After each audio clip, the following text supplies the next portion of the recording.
প্রিয় দর্শক, প্রতি বছরের ন্যায় এবছরও 28 জুলাই 2025 পালিত হয়ে গেল world hepatitis awareness day.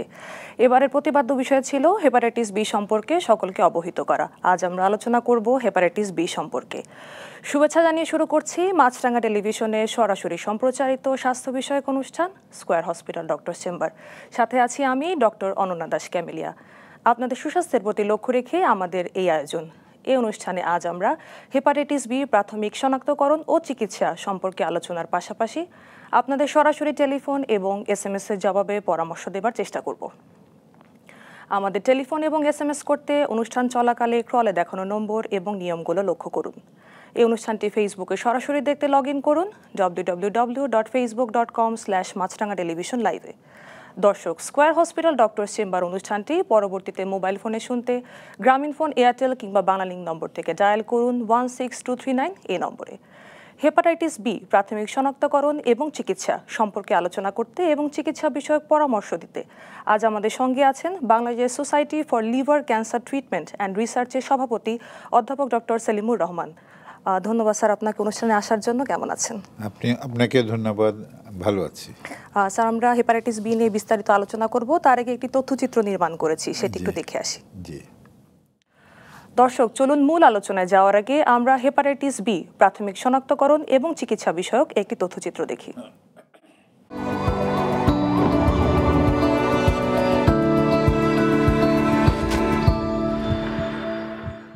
Hepatitis B একটি লিভারের সংক্রামক রোগ যা হেপাটাইটিস বি ভাইরাস দ্বারা ঘটে এবং এটি রক্ত পরীক্ষার মাধ্যমে প্রাথমিকভাবে শনাক্ত করা যায়।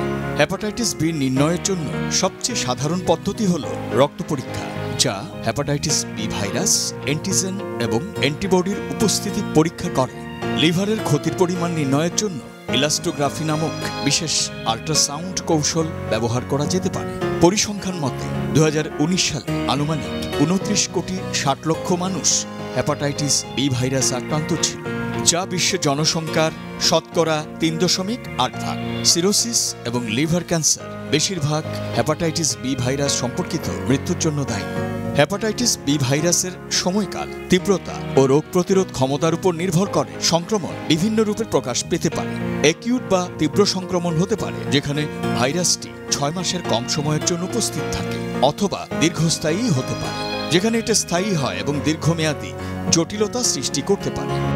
সংক্রামিত রক্ত এবং অন্যান্য শারীরিক তরলের সংস্পর্শের মাধ্যমে বিভিন্ন পরিস্থিতিতে সংক্রমণ ঘটতে পারে। ইনজেকশনের জন্য ব্যবহৃত সূঁচ এবং অন্যান্য সরঞ্জাম শেয়ারিং বা ভাগাভাগি করলে, রেজার, টুথব্রাশ বা নখ কাটার মতো ব্যক্তিগত জিনিসপত্র ভাগাভাগি করলে, যৌন কার্যকলাপের মাধ্যমে এবং সর্বোপরি জীবাণুমুক্ত না করে সূঁচ এবং সরঞ্জাম দিয়ে ট্যাটু করলে হেপাটাইটিস বি ভাইরাসে আক্রান্ত হতে পারে। এছাড়াও যারা কিডনি ডায়ালাইসিস করায় তাদের হেপাটাইটিস বি ভাইরাসে আক্রান্ত হওয়ার ঝুঁকি অনেক বেশি। জেনে রাখা ভালো, হেপাটাইটিস বি কাশি বা হাঁচির মতো সাধারণ সংস্পর্শের মাধ্যমে বা দূষিত খাবার বা পানীয়ের মাধ্যমে ছড়ায় না। এমনকি লালা, বুকের দুধ বা চোখের জলে এই ভাইরাসটি থাকে না। প্রাথমিক সংক্রমণের সময় অনেকের কোনো লক্ষণ থাকে না। অনেকের ক্ষেত্রে সংক্রামিত হওয়ার 1 থেকে 6 মাসের মধ্যে লক্ষণগুলি দেখা দিতে পারে এবং বমি বমি ভাব, বমি, হলুদ ত্বক, ক্লান্তি, হলুদ প্রস্রাব এবং পেটে ব্যথা সহ দ্রুত অসুস্থতার সূত্রপাত হতে পারে। বেশিরভাগ ক্ষেত্রে অ্যাকিউট বা তীব্র হেপাটাইটিস বি এর জন্য নির্দিষ্ট চিকিৎসার প্রয়োজন হয় না, কারণ প্রাপ্তবয়স্করা সাধারণত এমনি সেরে ওঠেন। এই ক্ষেত্রে চিকিৎসার মূল লক্ষ্য হল রোগ নিরাময়ের চেয়ে সামগ্রিক স্বাস্থ্য বজায় রাখা। অন্যদিকে দীর্ঘস্থায়ী বা ক্রনিক হেপাটাইটিস বি ভাইরাসে আক্রান্ত সকল ব্যক্তির চিকিৎসার প্রয়োজন হয় না। সাধারণত দীর্ঘস্থায়ী হেপাটাইটিস বি আক্রান্ত ব্যক্তিদের, যাদের লিভারের ক্ষতির কোনো লক্ষণ দেখা যায় না, তাদের চিকিৎসারও প্রয়োজন হয় না। তবে লিভারের ক্ষতির কোনো লক্ষণ দেখা দিলে পর্যবেক্ষণ করার জন্য নিয়মিত ফলো আপ অত্যন্ত গুরুত্বপূর্ণ। যাদের দীর্ঘস্থায়ী রোগ হয় তাদের ক্ষেত্রে অ্যান্টিভাইরাল ঔষধ বেশ কার্যকর ভূমিকা পালন করে।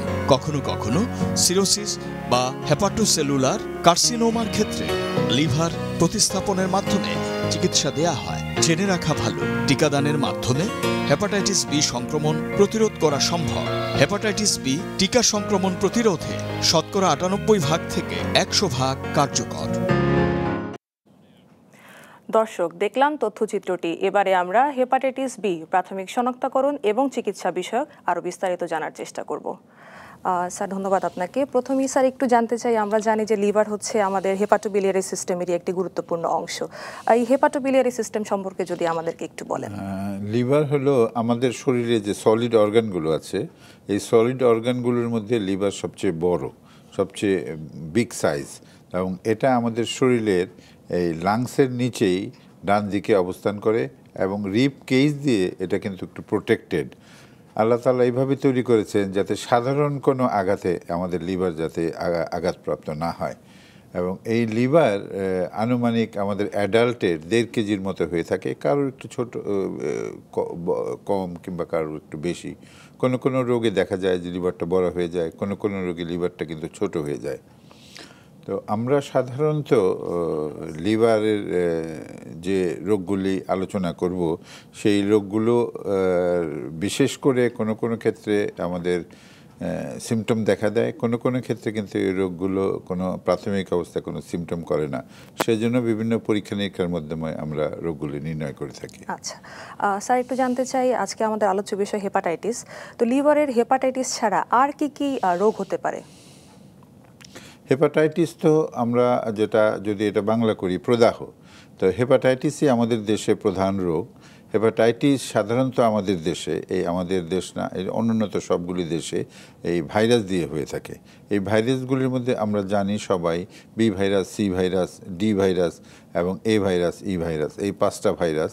এর মধ্যে প্যারেন্টাল রুট মানে সুই, সিরিঞ্জ, আপনারা যে প্রাথমিক প্রতিবেদনে দেখালেন, সুই, সিরিঞ্জ, যৌন মিলন, এছাড়া মাতৃগর্ভে বাচ্চা যখন থাকে তখন বাচ্চা হওয়ার সময় কিংবা তার পরবর্তী সময়ে পরিচর্যার মাধ্যমে, যেটাকে আমরা ভার্টিক্যাল ট্রান্সমিশন বলে থাকি, এইভাবে চলে থাকে। তার মানে এটা প্যারেন্টাল ট্রান্সমিশন। এছাড়া এ ভাইরাস, ই ভাইরাস, এটা সাধারণত দূষিত পানি কিংবা দূষিত খাবারের মাধ্যমে আমাদের শরীরে ঢুকে, এটা স্টুলের মাধ্যমে ভাইরাসটা ছড়ায় এবং আমাদের মুখে খাবারের মাধ্যমে এটা শরীরে ঢুকে। সেজন্য এটাকে আমরা ফিকো ওরাল রুট বলে থাকি, মানে ফিকাল ম্যাটার থেকে ওরাল রুটে আমাদের শরীরে আসে। আচ্ছা স্যার, একটু জানতে চাই আপনার কাছে। আচ্ছা, আরেকটা কথা আপনি বলেছিলেন যে হেপাটাইটিস ছাড়া আর কি লিভারের রোগ আছে। লিভারের এছাড়া আমাদের আরও বেশ কিছু রোগ আছে, যেরকম আমরা বিভিন্ন সময় ওষুধ ব্যবহার করে থাকি, এই ওষুধের পার্শ্ব প্রতিক্রিয়া হিসাবে লিভারের মধ্যে প্রদাহ হয়ে থাকে। এছাড়া লিভার ক্যান্সার হয়ে থাকে, অটোইমিউন লিভার ডিজিজ আছে, এগুলো আমাদের হয়ে থাকে। এছাড়া কপার এবং আয়রন অধিক পরিমাণে জমে আমাদের হেমোক্রোমাটোসিস ও উইলসন ডিজিজ, এই ধরনের বিভিন্ন রোগ হয়ে থাকে। অটোইমিউন একটা রোগ আছে, সেটাও খুব বেশি কম না, সেটাও আমাদের, বিশেষ করে এগুলো ওয়েস্টার্ন কান্ট্রিতে বেশি হয়, কিন্তু আমাদের দেশেও হয়ে থাকে। এছাড়া অ্যালকোহল যেটা ওয়েস্টার্ন কান্ট্রিগুলিতে মানে পশ্চিমা দেশগুলিতে এই অ্যালকোহলজনিত লিভারের রোগী অধিক মাত্রায় হয়ে থাকে, আমাদের দেশেও এই রোগের মানে অ্যালকোহলজনিত লিভারের রোগের প্রকোপ গ্র্যাজুয়ালি ইনক্রিজিং, মানে আস্তে আস্তে বাড়ছে। আচ্ছা স্যার, একটু জানতে চাই যে হেপাটাইটিস বি, এটার ইনসিডেন্স বা প্রিভ্যালেন্স রেট বাংলাদেশের পার্সপেক্টিভে কেমন? বাংলাদেশে আমরা যখন ছাত্র ছিলাম তখন এটার প্রিভ্যালেন্স এটা ছিল হেপাটাইটিস বি আনুমানিক 10%-এর মতো ক্যারিয়ার রেট ছিল, কিন্তু আমরা একটা স্টাডি বেশ কয়েক বছর আগে করেছিলাম, সেখানে আমরা পেয়েছিলাম 5.6%। সেটা ঢাকার অদূরে সাভারে একটা স্টাডিটা করেছিলাম আমরা। এছাড়া এখন তো আপনি জানেন ইপিআই এর মধ্যে এই ভ্যাকসিনেশন ইনক্লুডেড, এবং লোকরা আমাদের পপুলেশন অনেক সচেতন হয়েছে, তারা বি ভাইরাসের ভ্যাকসিন নেন। সেজন্য আমি আশা করি এর প্রাদুর্ভাব, এর প্রিভিলেন্স এখন আরও কম পাবো আমরা। আচ্ছা স্যার, একটু জানতে চাই আপনার কাছে যে যদি আমরা একটু মেল ফিমেল রেশিও করি, আপনারা কিরকম পেশেন্ট পান যদি আমরা রেশিও করি যে ইনসিডেন্ট? আসলে এটা আমাদের কাছে চিকিৎসার জন্য মেলরা বেশি আসে। আপনি জানেন সব সমাজেই মেলরা অ্যাক্টিভ থাকেন, এনারা চিকিৎসার জন্য বেশি আসেন, সেজন্য আমরা পুরুষ রোগী বেশি পেয়ে থাকি। আচ্ছা স্যার, এই ইনসিডেন্স বা প্রিভ্যালেন্স রেটটা যদি আমরা ওয়ার্ল্ড ওয়াইড চিন্তা করি, এরকম কি কোনো স্ট্যাটিস্টিক্স বা পরিসংখ্যান আছে? আছে, আপনি দেখালেন আপনার 3.8%-এর মতো ওয়ার্ল্ড প্রিভ্যালেন্স, এটা আপনি কিছুক্ষণ আগে আপনার প্রতিবেদনে দেখালেন আপনি। স্যার, এই যে হেপাটাইটিস বি, এটা তো অনেক কমন একটা ডিজিজ, এত কমন কেন এটা বাংলাদেশে? আসলে এই যে আমাদের দারিদ্রতার কারণে এই যে ভ্যাকসিনটা আসলে আবিষ্কার হয়েছে বেশ অনেক বছর আগে। যিনি আবিষ্কার করছেন তিনি হল বারুচ ব্লুমবার্গ। উনি একজন আমেরিকান সায়েন্টিস্ট, যিনি এই ভাইরাসকে আবিষ্কার করেছেন, এর প্রতিষেধক আবিষ্কার করেছেন, এর পরীক্ষা নিরীক্ষার যে সিস্টেমটা আছে, কিভাবে পরীক্ষা করে রোগ নির্ণয় করা যায়, এটাও উনি আবিষ্কার করেছেন। তো এটা আবিষ্কার যদিও হয়েছে অনেক আগে, কিন্তু ওয়েস্টার্ন কান্ট্রিতে তারা বাচ্চাদের যে ভ্যাকসিনেশন আছে, এটা সমস্ত কান্ট্রিতে এটা ভ্যাকসিনেশনটা ইনক্লুডেড। আমাদের দেশে গত যারা 2005 সালের পরে যে বাচ্চারা জন্মগ্রহণ করেছে তাদেরকে আমরা ইপিআই শিডিউলের মধ্যে ঢুকিয়েছি। কিন্তু এর আগে তো ভ্যাকসিনেশনের কোনো ব্যবস্থা মাস স্কেলে ছিল না। যাদের অর্থ আছে তারা পয়সা দিয়ে ভ্যাকসিনটা নিতেন, কিন্তু সাধারণ লোক নিতে পারতেন না। এবং এখন আমাদের দেশে তখন প্রাদুর্ভাব সেজন্য অনেক বেশি ছিল। আপনি দেখেছেন যে 10%-এর মতো সে প্রাদুর্ভাব ছিল। কিন্তু এখন এই ভ্যাকসিনেশনের কারণে আমরা আশা করি ওয়েস্টার্ন কান্ট্রির মতো আমাদের দেশে এটা অনেক অনেক গুণ কমে আসবে। এবং WHO যে প্রোগ্রাম আছে সেটা হলো 2030-এর মধ্যে আমরা এই ভাইরাসকে আশা করি নির্মূল করতে পারবো। আচ্ছা স্যার, আপনি হেপাটোট্রপিক অনেকগুলো ভাইরাসের কথা আমাদের শুরুতে বলেছিলেন, ABCDE। সবচেয়ে আমরা আলোচনা করছি হেপাটাইটিস বি নিয়ে, কিন্তু যদি একটু জানতে চাই এই বি আর সি এই দুটোর মধ্যে কোনটা বেশি ডেঞ্জারাস? এখন ডেঞ্জারাস বিভিন্ন দিক তার অ্যাঙ্গেল আছে। যেমন আমরা প্রথম বি ধরি, বিও প্যারেন্টাল রুট, সিও প্যারেন্টাল রুট, এই দুইটাই ইনফেক্টিভিটি কিন্তু বির বেশি। মানে একজন যদি সুই সিরিঞ্জের প্রিক খান, এটা বি ভাইরাস পজিটিভ আর সি ভাইরাস পজিটিভের মধ্যে বি ভাইরাস হওয়ার প্রবণতা বেশি, সি ভাইরাস তার চেয়ে অনেক কম। আচ্ছা, এছাড়া বি ভাইরাসের প্রতিষেধক আছে। এটা আপনি যদি প্রতিষেধক নেন তাহলে এই ভাইরাসটা আপনি এই যে আপনার প্রতিবেদনে দেখেন 98%-এর মতো প্রোটেক্টেড থাকবেন আপনি। হ্যাঁ, তো কাজী এটা তাহলে প্রতিষেধক খুব ইজি। কিন্তু সি ভাইরাসের কিন্তু চিকিৎসা খুব ভালো। সি ভাইরাসের যদি আপনি সিরোসিস হওয়ার আগে চিকিৎসা করতে পারি আমরা, তাহলে it is almost A curable disease. সেজন্য বিজ্ঞানীরা আশা করেন যে আগামী ভবিষ্যতে আমরা যে পোলিও, স্মল পক্স এগুলো পৃথিবী থেকে দূর করেছি, সি ভাইরাসকেও আমরা আশা করি যে আমাদের এই পৃথিবী থেকে দূর করতে পারবো। এটার এত ভালো চিকিৎসা এখন আমাদের কাছে আছে। কিন্তু কম্পারেটিভলি বি ভাইরাসের চিকিৎসা আমাদের কাছে আছে, কিন্তু সি ভাইরাসের মতো এত কার্যকরী চিকিৎসা কিন্তু নাই। কিন্তু আমি প্রথমেই বললাম যে ভ্যাকসিনেশনটা কিন্তু বি ভাইরাসের খুবই কার্যকরী। কাজেই এই যে আমরা বলি যে prevention is better than cure, এটা কিন্তু একেবারে 100% বলবো আমি proved in case of hepatitis B virus. জি স্যার। স্যার, আমরা হেপাটাইটিস বি নিয়ে আরও বিস্তারিত আলোচনা করব, তার আগে একটি ছোট্ট বিরতিতে যাচ্ছি। ধন্যবাদ। দর্শক, আপনারা দেখছেন মাছরাঙা টেলিভিশনে সরাসরি সম্প্রচারিত স্বাস্থ্য বিষয়ক অনুষ্ঠান স্কয়ার হসপিটাল ডক্টরস চেম্বার। আমরা আলোচনা করছি হেপাটাইটিস বি প্রাথমিক শনাক্তকরণ এবং চিকিৎসা সম্পর্কে। এই অনুষ্ঠানটি পরবর্তীতে মোবাইল ফোনে শুনতে গ্রামীণ ফোন, এয়ারটেল ও বাংলালিংক নম্বর থেকে ডায়াল করুন 16239 এই নম্বরে। এবারে ছোট্ট একটি বিরতি নিচ্ছি, ফিরে আসছি শিগগিরই। ততক্ষণ মাছরাঙার সঙ্গেই থাকুন।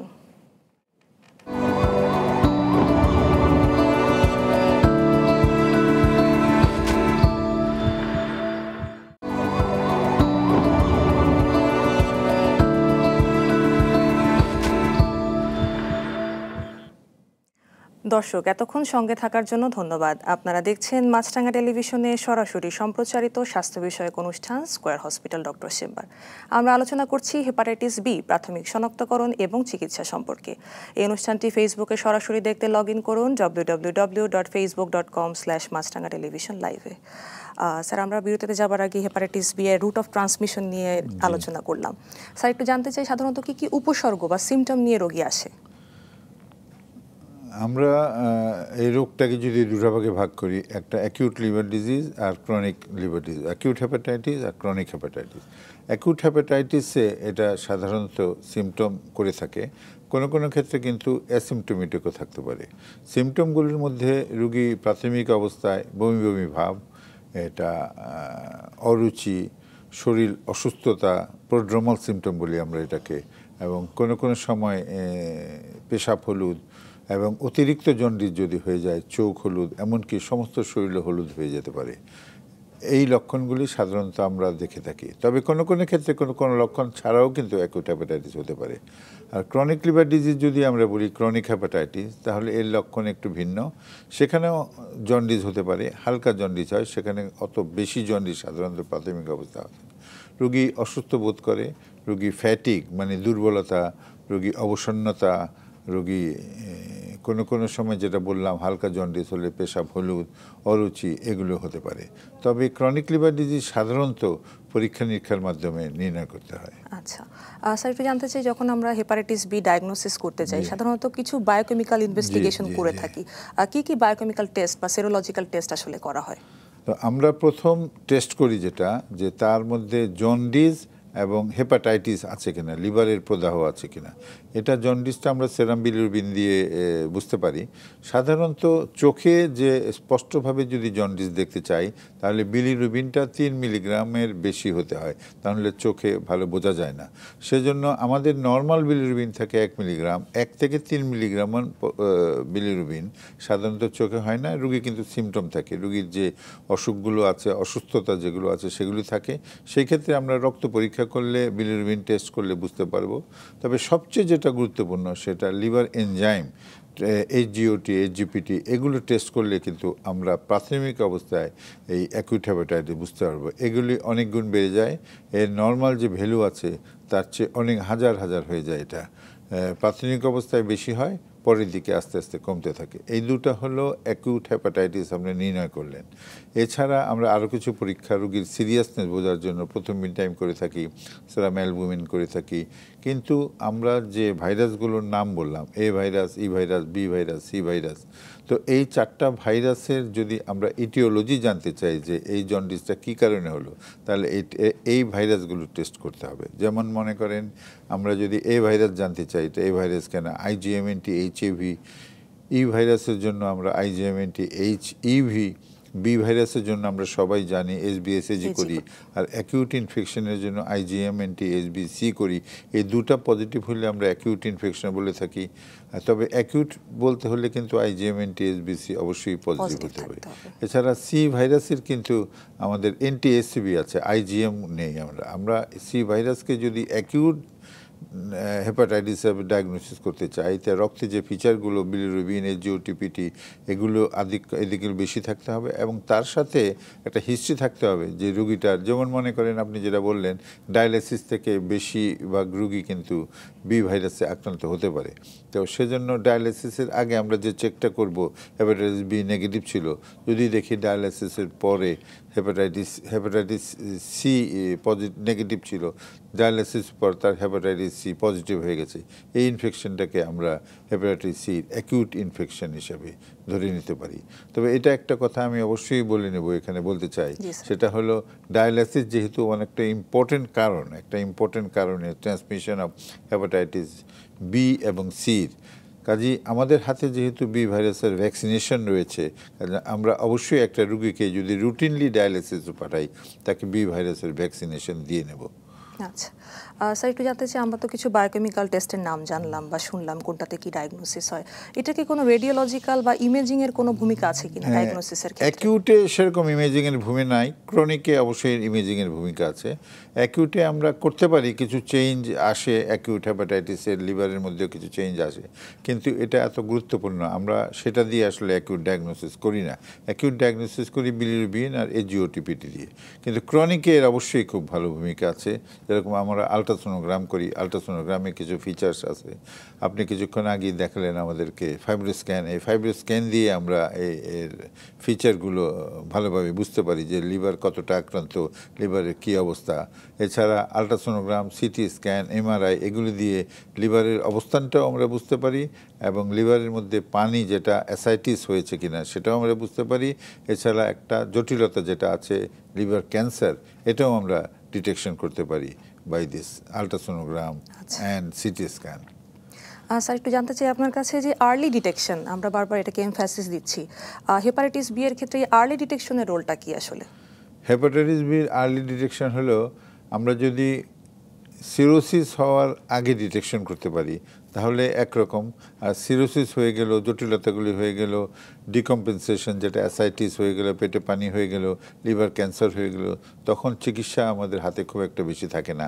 আর্লি ডিটেকশন করি, যে কোনো রোগেরই আমরা যদি আর্লি ডিটেকশন করি কিংবা করতে পারি তাহলে এটাকে বেটার ভালোভাবে চিকিৎসা করতে পারবো। আচ্ছা স্যার, একটু জানতে চাই যে তাহলে আমরা কি বলতে পারি যে হেপাটাইটিস বি হচ্ছে ভ্যাকসিন প্রিভেন্টেবল একটা ডিজিজ? অবশ্যই, আমি তো প্রথমেই বলে নিলাম prevention is better then cure. এটা যদি একেবারে খুব ভালোভাবে আমরা মানে প্রমাণ করতে চাই এই বি ভাইরাসের ব্যাপারে, কারণ ভ্যাকসিনটা এতটাই সেফ, আপনি জন্মের পর থেকে মৃত্যু পর্যন্ত যে কোনো লোককে দিতে পারেন, এমনকি অন্তঃসত্ত্বা মায়েদেরও কিন্তু এই ভ্যাকসিন আপনি দিতে পারেন। This is safe in pregnancy. এটা কিন্তু আমাদের শিলা শালকের বইয়ে এটা খুব ক্লিয়ার কাট বলা আছে। আমরা ভয়ে যদিও দেই না, কিন্তু এটা safe, it is no harm to give it to the pregnant ladies. এটা অন্তঃসত্ত্বা মায়েদেরও কিন্তু এই ভ্যাকসিনটা আমরা দিতে পারি।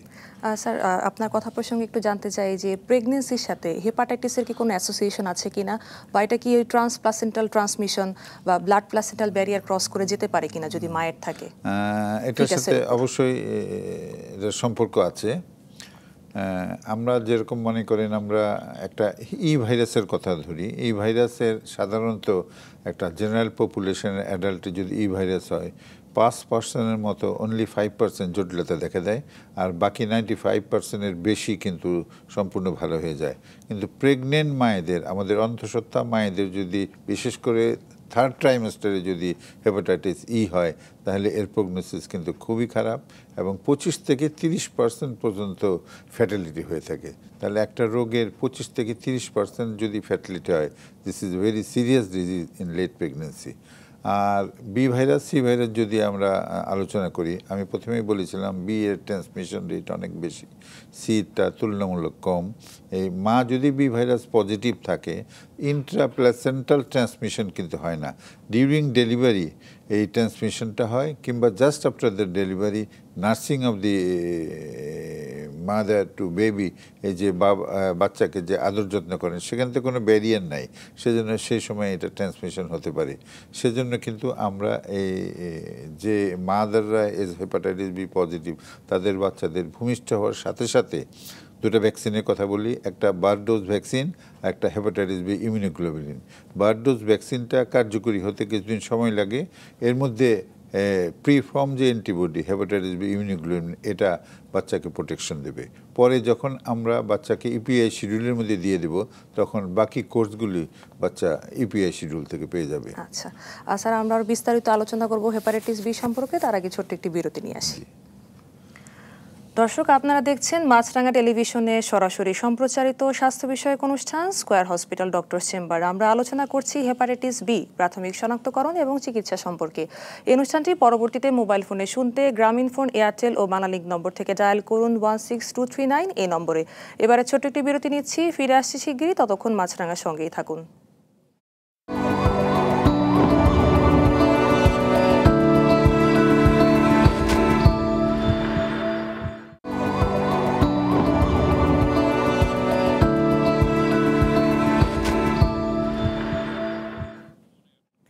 দর্শক, এতক্ষণ সঙ্গে থাকার জন্য ধন্যবাদ। আপনারা দেখছেন মাছরাঙা টেলিভিশনে সরাসরি সম্প্রচারিত স্বাস্থ্য বিষয়ক অনুষ্ঠান স্কয়ার হসপিটাল ডক্টর চেম্বার।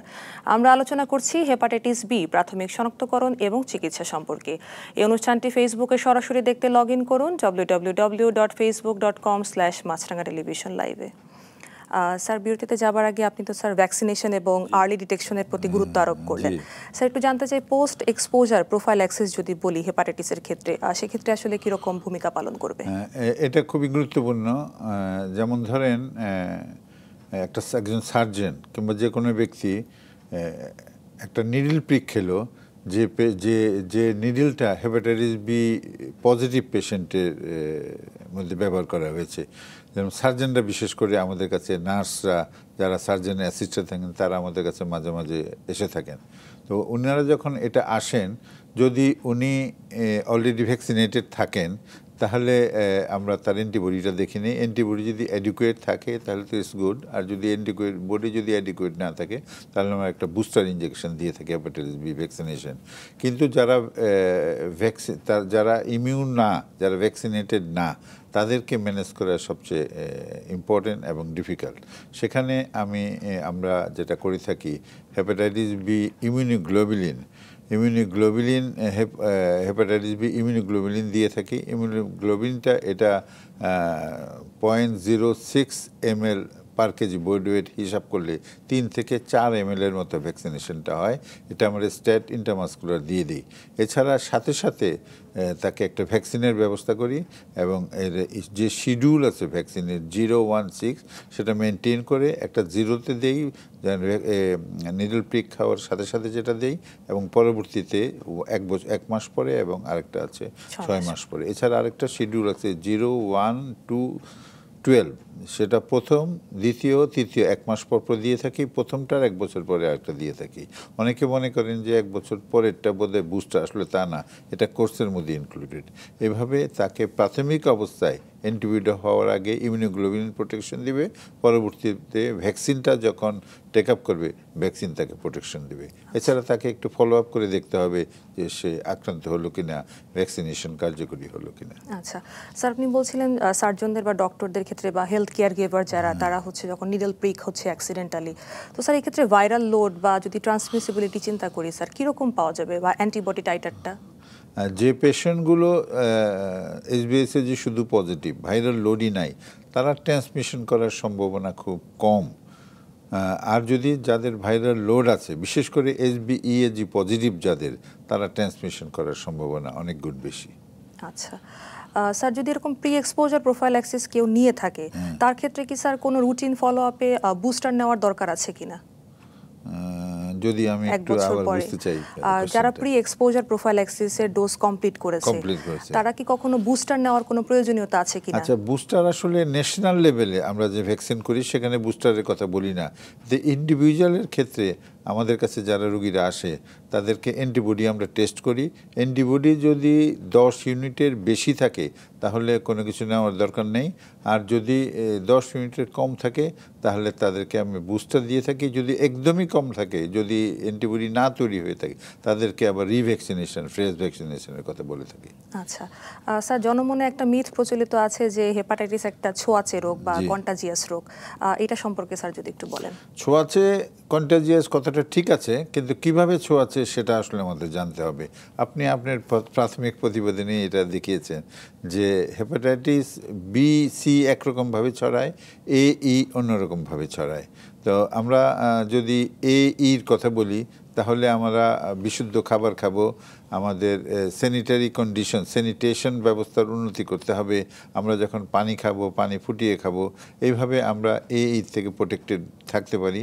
কিন্তু বি আর সি এটা প্যারেন্টাল রুটে ট্রান্সমিশন হয়, তাহলে আমাদেরকে প্যারেন্টাল রুটকে ইন্টারসেপ্ট করতে হবে।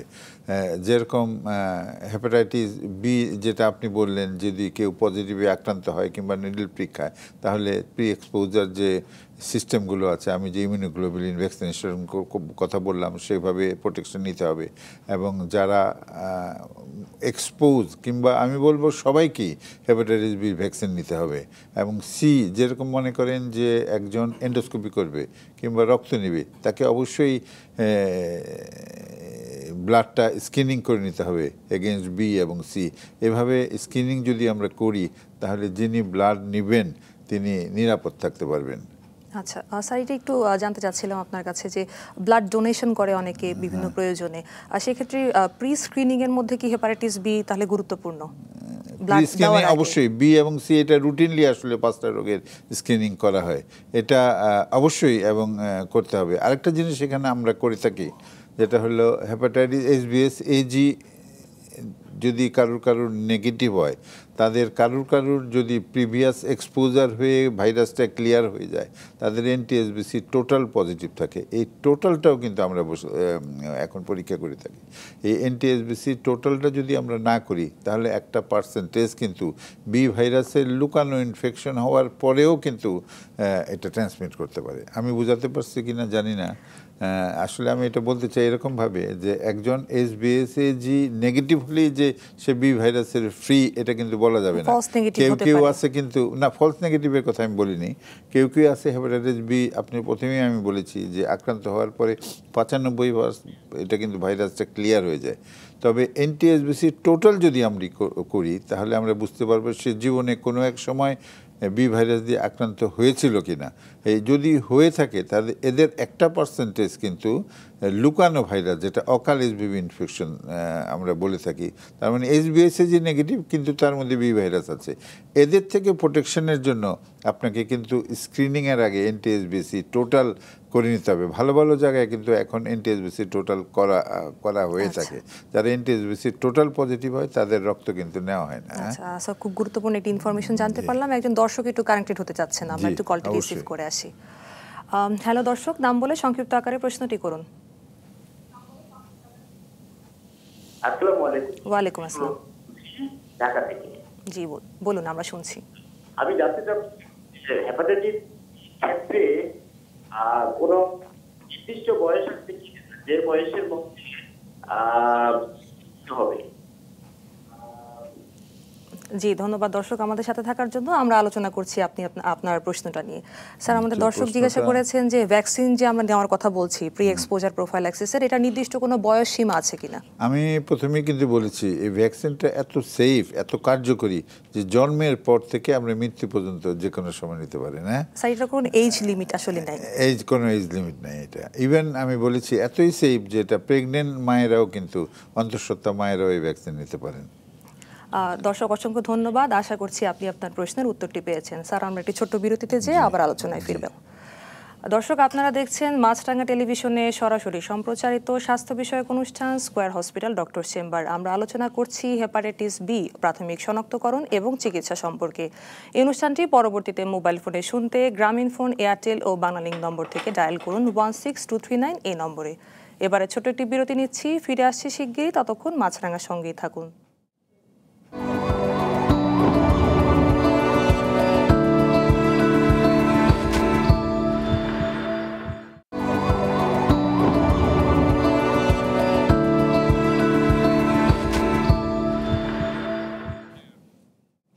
দর্শক, এতক্ষণ সঙ্গে থাকার জন্য ধন্যবাদ। আপনারা দেখছেন মাছরাঙা টেলিভিশনের সরাসরি সম্প্রচারিত স্বাস্থ্য বিষয়ক অনুষ্ঠান স্কয়ার হসপিটাল ডক্টর চেম্বার। আমরা আলোচনা করছি হেপাটাইটিস বি প্রাথমিক শনাক্তকরণ এবং চিকিৎসা সম্পর্কে। এই অনুষ্ঠানটি ফেসবুকে সরাসরি দেখতে লগ ইন করুন www.facebook.com/মাছরাঙা টেলিভিশন লাইভে। স্যার, বিরতিতে যাওয়ার আগে আমরা তো বিভিন্ন ইনভেস্টিগেশন নিয়ে আলোচনা করলাম এবং কিছু ম্যানেজমেন্ট নিয়ে আলোচনা করলাম। স্যার, এক্ষেত্রে আসলে যখন একটা পার্সন হেপাটাইটিস বিতে আক্রান্ত হচ্ছে তার কনজারভেটিভ ম্যানেজমেন্টটা কীরকম হয়? অ্যাকিউট হেপাটাইটিস যদি বলেন তাহলে আমি বলেছি যে এদের হেপাটাইটিস এর তো মোর দেন 99%ই সম্পূর্ণ ভালো হয়ে যায়। হেপাটাইটিস ইর বলেছি 95%-এর বেশি ভালো হয়ে যায়। কাজে এদেরকে কিন্তু স্পেসিফিক কোনো চিকিৎসা করার প্রয়োজন নেই, তাদেরকে সাপোর্টিভ চিকিৎসা, কনজারভেটিভ চিকিৎসা দিতে হবে। যেরকম রুগী যদি খেতে না পারে তাহলে তাকে স্যালাইন দিতে হবে। কারণ যদি আপনি লোকটা অনেক ঘন্টা যদি না খেয়ে থাকেন, সারাদিন যদি না খেয়ে থাকেন, তার কিডনি শাটডাউন হতে পারে, তাকে আইভি ফ্লুইড দিতে পারেন। আর যদি রুচি মোটামুটি থাকে তাহলে আইভি ফ্লুইডের কোনো প্রয়োজন হয় না, তাকে সুষম খাদ্য তাকে দিতে হবে। এটা দিব না, এটা দিব না, এটা প্রয়োজন নেই। তবে তাকে বিশুদ্ধ খাবার দিতে হবে, পানিটা ভালো দিতে হবে, খাবার সুষম খাবার দিতে হবে। এইভাবে তাকে ম্যানেজ করতে হবে। যদি তার বমি থাকে তার বমির ওষুধ দিয়ে ম্যানেজ করতে হবে। যদি তার জ্বর থাকে জ্বরের ম্যানেজমেন্ট তাকে দিতে হবে। এইভাবে সিমটোমেটিক চিকিৎসা দিতে হবে এবং তাকে নিউট্রিশন দিতে হবে। এবং তার যে বাওয়েলটা মানে এই যে কোষ্ঠকাঠিন্য যেন না থাকে সেটার ব্যবস্থা করতে হয়। এভাবে যদি আমরা ম্যানেজ করতে পারি তাহলে একটা সময় পরে এই হেপাটাইটিস এ ভাইরাস এবং ই ভাইরাস এটা ভালো হয়ে যাবে। এটাকে আমরা বলি যে মেয়াদি রোগ, মানে একটা মেয়াদের পরে এটা অটোমেটিক ভালো হয়ে যায়। আসলে এটা যে বেশিরভাগ ক্ষেত্রে মেয়াদি রোগ, এই অ্যাডভান্টেজটা কিন্তু ঝাড়ফুঁক যারা করে তারা নিয়ে থাকে, কারণ রোগটা তো ভালো হয়ে যাবে মেজরিটি কেসে, সেখানে সে এটা দেয়, মালা দেয়, সেটা দেয়, এটা দিয়ে তার ক্রেডিটটা নেয়। আসলে এটা আমাদের সাপোর্টিং চিকিৎসা দিলেই কিন্তু রোগীটা আস্তে আস্তে ভালো হয়ে যাবে। তবে বি ভাইরাস এবং সি ভাইরাস এটা ভিন্ন। এটা সি ভাইরাসের বেশিরভাগ ক্ষেত্রে কিন্তু ক্রনিক হয়ে যাবে, 85% রোগী কিন্তু ক্রনিক হয়ে যাবে। কিন্তু বি ভাইরাসের ক্ষেত্রে অ্যাডাল্টে 95%-এর মতো সম্পূর্ণ ভালো হবে, কিন্তু 5% ক্যারিয়ার হবে। এদেরকে সাবসিকুয়েন্টলি কিন্তু চিকিৎসার আওতায় আনতে হবে। কিন্তু উল্টো কথা হলো, যদি যারা প্যারেন্টাল ট্রান্সমিশন হয়, পজিটিভ মাদার থেকে যে বাচ্চাটা ইনফেক্টেড হয়ে যায়, তাদের কিন্তু 95%ই ক্রনিক লিভার ডিজিজ হবে। কাজে তাদেরকে ম্যানেজ করা এবং তাদেরকে প্রিভেন্ট করা কিন্তু খুবই জরুরি।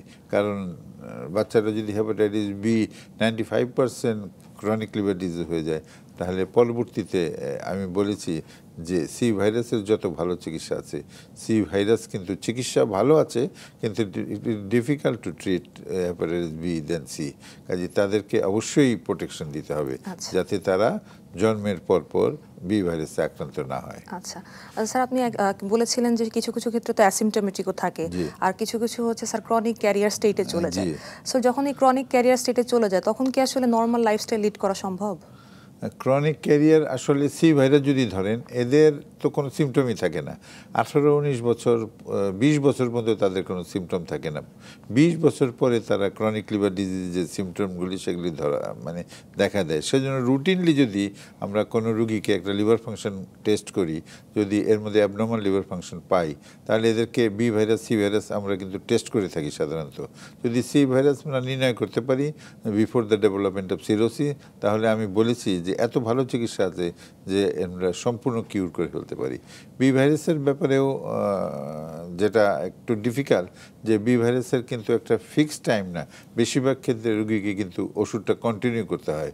সেজন্য আসলে আমাদের সম্পূর্ণ সব ক্ষেত্রে হয়তো কিউর হয় না, কারণ ওষুধটা বন্ধ করলে কোনো কোনো ক্ষেত্রে দেখা যায় রিল্যাপস হয়। তবে কোনো কোনো ক্ষেত্রে ওষুধটা বন্ধ করেও কিছু নিয়ম কানুন আছে ওষুধটা বন্ধ করার পরেও অবজারভেশন রেখে দেখা যায় ওইগুলি ভালো আছে এবং বেশ ভালো আছে। হ্যাঁ, আচ্ছা স্যার, একজন দর্শক একটু কানেক্টেড হতে চাচ্ছেন, আমরা একটু কলটা রিসিভ করে আসি।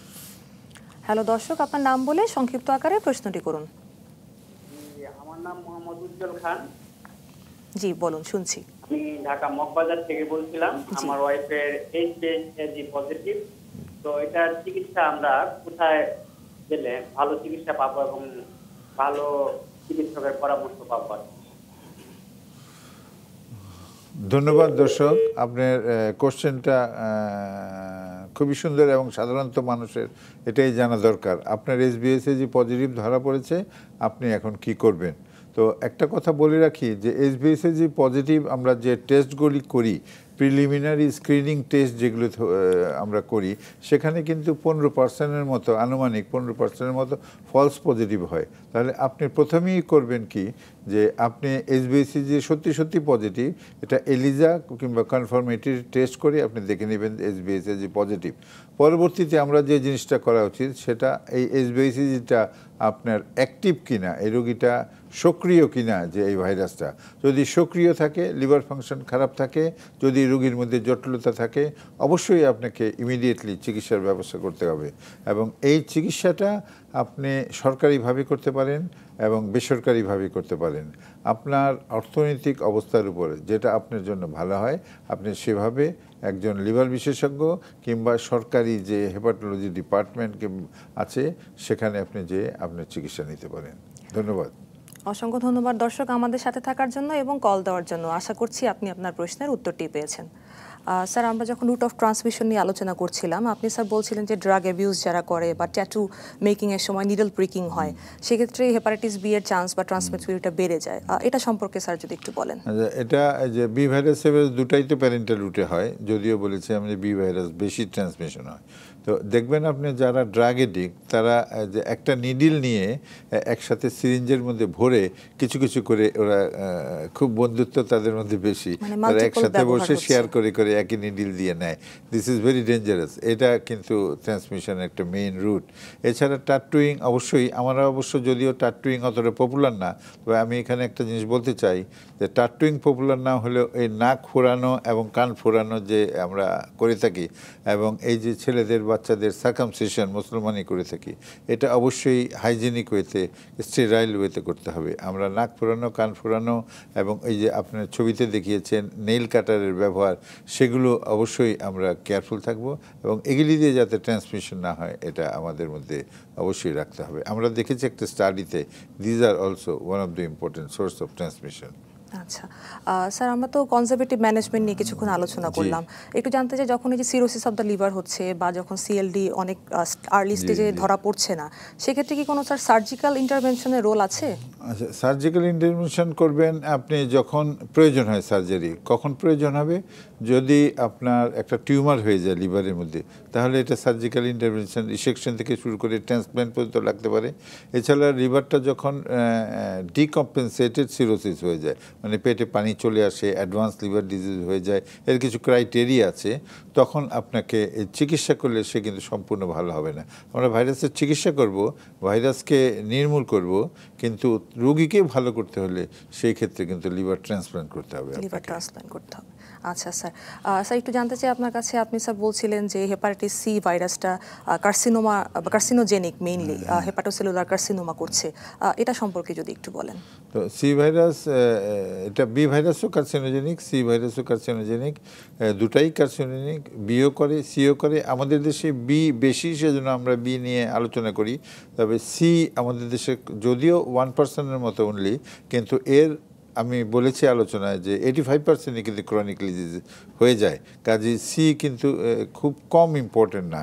আপনি একটা রোগের 5%-এর কম ক্রনিক হয়, আরেকটা রোগের 85%-এর বেশি ক্রনিক হয়ে যায়। কাজে সি এই ক্ষেত্রে কিন্তু অবশ্যই ইম্পর্টেন্ট।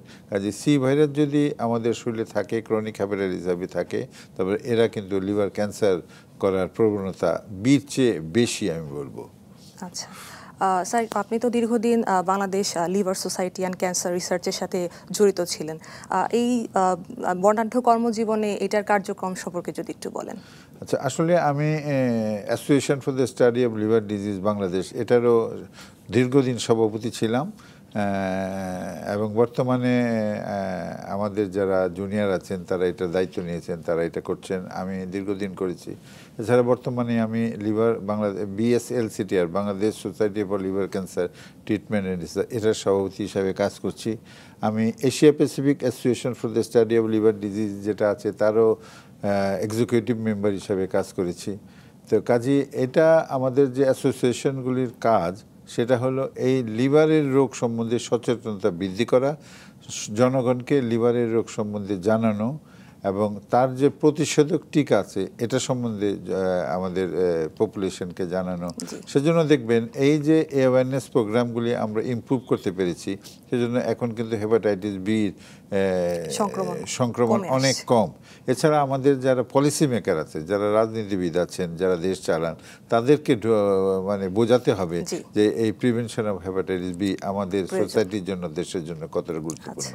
স্যার, আমরা অনুষ্ঠানের একদম শেষ পর্যায়ে চলে এসেছি, খুবই সংক্ষিপ্ত আকারে দর্শকদের উদ্দেশ্যে আজকের আলোচনা সম্পর্কে যদি কিছু বলার থাকে। আমি আমার আলোচনায় প্রথমেই বলেছিলাম যে এবারের যে slogan let us break it, মানে আসুন আমরা নির্মূল করি। নির্মূল করব কিভাবে? এই যে হেপাটাইটিস বির ট্রান্সমিশনটা লোকদেরকে বোঝাতে হবে, এটার কিভাবে একজনের থেকে আরেকজন ট্রান্সমিশনে, এটা আমাদের ব্রেক করতে হবে।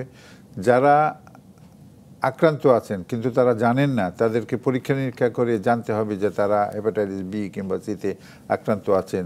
তাদেরকে চিকিৎসা করলে সমাজ উপকৃত হবে এবং যিনি ভুগছেন তার উপকার হবে। এছাড়া হেপাটাইটিস বির যে ভ্যাকসিনেশন আছে, সেই ভ্যাকসিনেশনটা সরকার যদিও বাচ্চাদেরকে এবং এই যে আমাদের ইপিআই প্রোগ্রামের মধ্যে ইনক্লুড করেছেন, আমাদের অন্যান্য যে পপুলেশন আছে ভালনারেবল পপুলেশন, তাদের সবার জন্য এই হেপাটাইটিস বি ব্যবস্থা করতে হবে এবং জনগণকে জানাতে হবে। এই সি ভাইরাসও যদিও আমাদের ভ্যাকসিন নাই, তবে এটা যদি আমরা আর্লি ডিটেকশন করতে পারি তাহলে এটা অলমোস্ট কিউরেবল একটা চিকিৎসা আছে। অসংখ্য ধন্যবাদ স্যার আজকে অনুষ্ঠানে আসার জন্য এবং গুরুত্বপূর্ণ আলোচনা করার জন্য। আপনাকে অনেক ধন্যবাদ। আমরা খুবই প্রাণবন্ত আলোচনা করেছি এবং আশা করি আমাদের যারা দর্শক আছেন তারা উপকৃত হবেন। দর্শক দেখছিলেন মাছরাঙা টেলিভিশনে সরাসরি সম্প্রচারিত স্বাস্থ্য বিষয়ক অনুষ্ঠান স্কয়ার হসপিটাল ডক্টর চেম্বার।